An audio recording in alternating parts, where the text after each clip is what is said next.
સૌને જય માતાજી। હું છું શીતલબેન અને આજે અમે આવ્યા છે ભરાફરિયા ગામમાં। ડુંગરીમાં ભરાફરિયા કરીને ગામ છે, ત્યાં આવ્યા છે।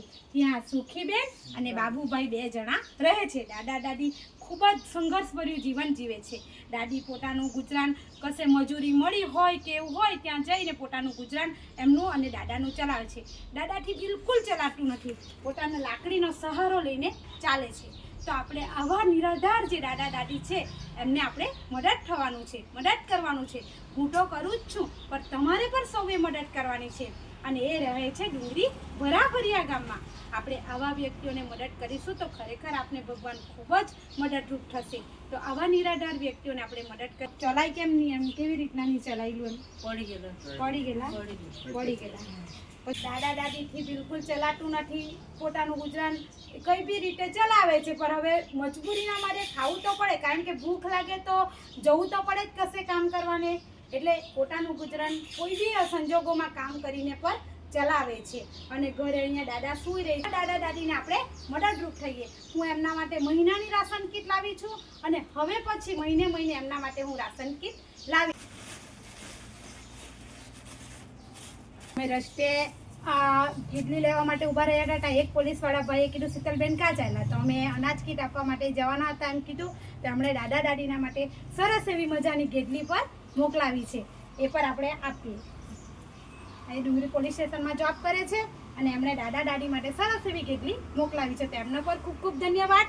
અને આ રાશન કીટમાં બી આપણે મુકેશભાઈ જે છે એ ઘણી એવી સહાય આપે છે, થોડું ઘણું રિઝનેબલ કરી આપે છે, જેથી તેમનો પર ખૂબ ખૂબ આભાર માનું છું। અને ખરેખર મિત્રો આવા દાદા દાદીને આપણે મદદરૂપ થઈએ, કારણ કે જીવનમાં કંઈ જ નથી લઈ જવાના, બધું અહીંયા જ રહી જવાનું છે। હા, આવા દાદા દાદીને જો આપણે મદદ થશું ને તો ખરેખર માતાજી રાજી થશે। અને આ ખરેખર બહુ તકલીફમાં છે, તમે જોઈ શકો છો કે કેટલી તકલીફ છે। દાદી પોતાનું ગુજરાન કેવી રીતના ચલાવતા, નીચાના ઓટલા પર ગઈને સૂઈ રહી છે, કારણ કે પંખો બી નથી, લાઈટ બી નથી, કંઈ જ નથી, ક્યાં જાય, કોને કે પોતાની વાત કોને કરે। બાજુમાં વ્યક્તિઓ સારા છે કે એમનું ભરણ પોષણ કે કંઈક હોય તો આપે છે, પર કેટલાક દિવસ। એટલે આવા વ્યક્તિઓને આપણે મદદરૂપ થવાનું છે। ખરેખર સુખીબેનને બહુ તકલીફ છે અને તેઓ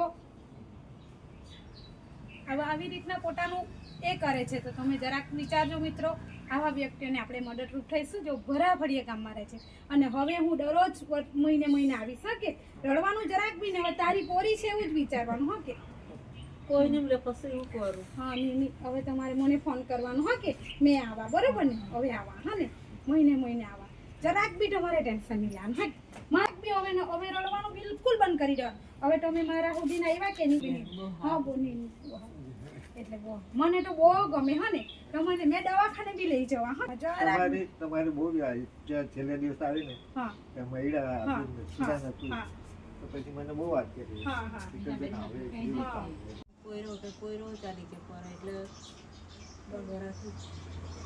મિત્રો કોઈ જ નથી છોકરો કે નથી બહુ, કોઈ નથી, નિરાધાર દાદા દાદી છે અને બહુ ઘણી તકલીફમાં છે। લાઈટ બી નથી અને ગેસનો બુલો ને એવું પણ નથી, તો એવું બી કોઈ તમને મળે તો પણ તમે મદદરૂપ થજો।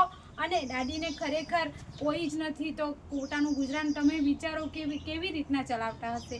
તો આવા દાદા દાદી જે છે ને, બાબુભાઈ અને સુખીબેન જેવો દાદા દાદી છે આપણા, ખરેખર બહુ લાગણી અનુભવાય છે। તો હું તો મદદ કરું છું, પણ તમે સૌ મદદ કરજો અને મારા સાથે મને મદદ કરશો તો આપણે આવા દાદા દાદીને મદદરૂપ થશું। અને ખરેખર મિત્રો મદદ કરવા જેવી છે, જો ભરાફરિયા ગામમાં રહે છે, આમ જ બેસી રહી છે, કોઈ છે જ નથી અને કાં જાય તો પર કાં જાય, તો આવા વ્યક્તિઓને આપણે મદદરૂપ થવાનું છે। છોકરો પર એક્સપાયર થઈ ગયેલો છે, કોઈ જ નથી ઘરમાં, લાઈટ નથી, પંખો નથી, અને આ કડકડતી ગરમીમાં તમે વિચારો કે કેવી રીતના રહેતા હશે। આપણે તો એસી વગર નથી ગમતું, પંખા વગર નથી ચાલતું, તો આ પંખા વગર રહે છે, વિચાર કરો પંખા વગર રહે છે।